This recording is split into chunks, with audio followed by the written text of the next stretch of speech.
When we started season 2, I said I wasn't going to answer directly the question left from the first season. And now, what do I do with what I know? I said there isn't a direct answer. I still believe that. But throughout these 5 episodes, and reading what you wrote in the comments, I realized that something happens when you name what was unnamed. It doesn't solve it, but it changes it. Naming is the first act of ownership. What has a name can be examined. What can be examined can be questioned. What can be questioned can eventually be chosen differently. Before recording this episode, I read the comments from the entire season, not just skimming, with attention. And there are things that stayed with me that I need to share. Inheritance of money. What stayed from this conversation? Most people had never thought of money as an inheritance. They had thought of it as a result of decisions, circumstances, work, but as something that was passed down, as a set of beliefs that operate before any decision. For many people, it was the first time. Inheritance of the mother. What stayed? This episode generated the heaviest silence. The people who commented did so with great care, as if they were touching something that still hurts. That was expected. What was not expected was the number of people who wrote about the mother they didn't have. Absence as inheritance. That will stay with me. Inheritance of failure. What stayed? The distinction between perfectionism as high standards and perfectionism as protection against shame resonated unexpectedly strongly. Many people recognize themselves there, not in the failure itself, but in what they do to never have to feel they failed.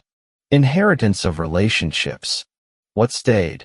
The idea that much of relational conflict is a collision of inheritances, not incompatibility of people, did something in the comments that's hard to describe. There was relief, as if there was finally an explanation that didn't imply someone was the problem. Inheritance of the body. What stayed? This was the episode with the fewest and shortest comments, which makes sense because it's the hardest territory to articulate in words. But what stayed was intense.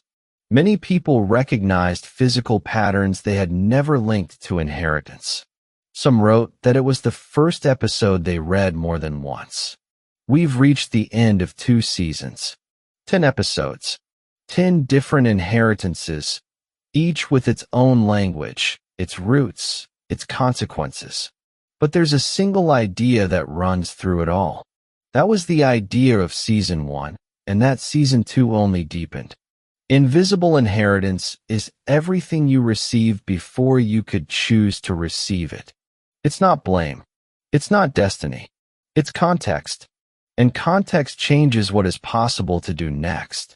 Because when you realize that a decision that seemed yours has history underneath, when you can see that the reflex was inheritance before it was choice, it creates space. And in that space, there is something that didn't exist before.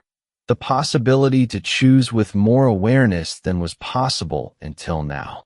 You didn't choose the starting point. No one does. But now you have 2 seasons of clarity about what that starting point contained. And clarity, even if it doesn't solve everything, even if it's not enough on its own, is the beginning of everything else. I'm going to do something I didn't used to do. I'm going to talk about what I learned by making these episodes. Not what I researched. What I learned. All the closure. Bring your voice directly. What did you do differently after writing some of these episodes? What did you see in yourself while researching these inheritances? Is there a personal story you can tell here that only you can tell? And that will make this episode unforgettable for those who made it to the end. Making a series about invisible inheritances while examining your own is a strange experience. You write about patterns you inherited and recognize yourself halfway through the sentence. You research how beliefs are formed and see exactly where yours were formed. It's uncomfortable. It's also the only kind of work I'm interested in doing. Understand what I still don't fully understand and invite you to understand with me. Season 3 of Invisible Inheritance exists, and it will explore inheritances we haven't touched yet. The inheritance of spirituality and faith, the inheritance of the collective body and culture, the inheritance of the physical home you grew up in. But there's also a parallel project that has been growing over these 2 seasons, and that is its natural continuation. If Invisible Inheritance is about what you received before you could choose, the next series is about what you do with it. It's called Visible Choice, because seeing clearly is necessary. But it's not enough. At some point, clarity has to become action. And the action of changing inherited patterns has its own rules, its own obstacles, its own inheritance underneath. Visible Choice begins when Invisible Inheritance, Season 2 ends. Stay tuned. You've reached the end of 2 seasons about things that hurt in specific ways. About patterns that are hard to see because they're part of who you think you are. About inheritances no one asked for and that many people carry without knowing they have the right to examine. That's not small, and I don't want to gloss over that without saying it directly. The work of seeing what has always been there, but was never named, is exactly the kind of work this channel exists to support, not to solve, to accompany. Real transformation is slow. It has setbacks. It has days of clarity and weeks of confusion.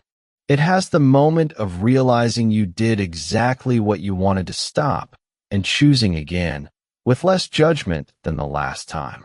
But now you have something you didn't have before starting this series, a vocabulary, a way to name what was once nameless weight. And weight with a name weighs differently. It can be examined. It can be questioned. It can be put in the right place. You didn't choose the starting point, but you choose. Now, as you reach this point, where you go from here, leave in the comments what stays from this season. A sentence, an idea, a moment that made you stop. I read, I keep. And Season 3, Invisible Choice, start exactly from what you leave here. Understanding where you came from changes where you go. Invisible Inheritance, Season 2.